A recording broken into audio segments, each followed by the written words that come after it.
माझ्या गणेश तू परिवारातील प्रिय वडीलधाऱ्यांना आणि माझ्या प्रिय बालमित्रांना सर्वांना नमस्कार. उत्सव स्वातंत्र्याचा अभिमान भारत मातेचा. प्रजासत्ताक दिन चिरायू हो. संकल्प हा प्रगतीचा म्हणजेच पर्यावरणाचा. स्वातंत्र्य तर मिळाले हो आपल्या भारत मातेला, पण आता आपली भारत माता प्रदूषणाच्या विळख्यात अडकली आहे.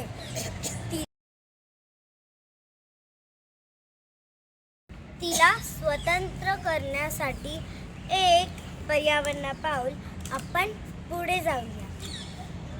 मी एक छोटी मुलगी म्हणून एकच सांगेन, नक्कीच आपली सोसायटी भारत मातेसाठी आणि धरती मातेसाठी जरूरच सहाय्य करेल.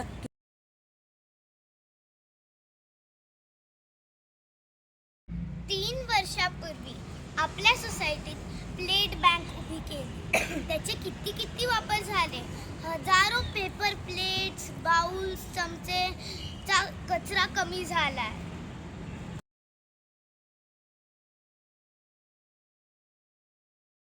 आपली सोसायटी तर ग्रेटच आहे. आता आपण आपल्या सोसायटीत एक नवीन आगळा वेगळा उपक्रम सुरू करणार आहोत. काय? पिशवी बँक. काय आहे पिशवी बँक? सांगते, ऐका लक्षपूर्वक.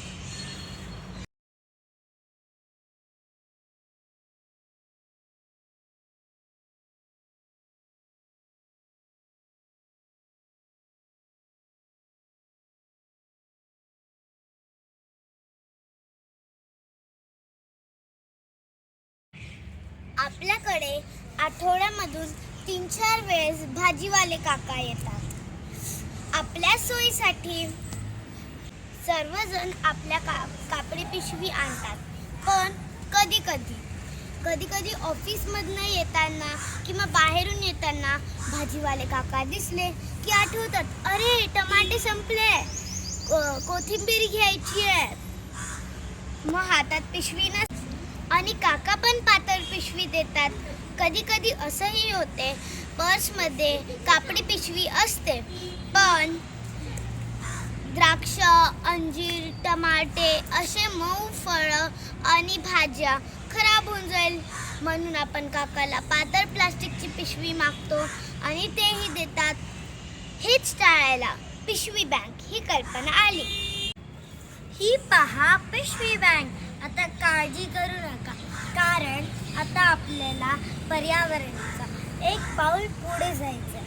जर कापडी पिशवी विसरली तर इथून कापडी पिशवी घ्या, त्यात भाजी घ्या, घरी न्या, भाजी फ्रीजमध्ये ठेवा आणि इथे आणून नक्कीच द्या. विसरू नका बरं.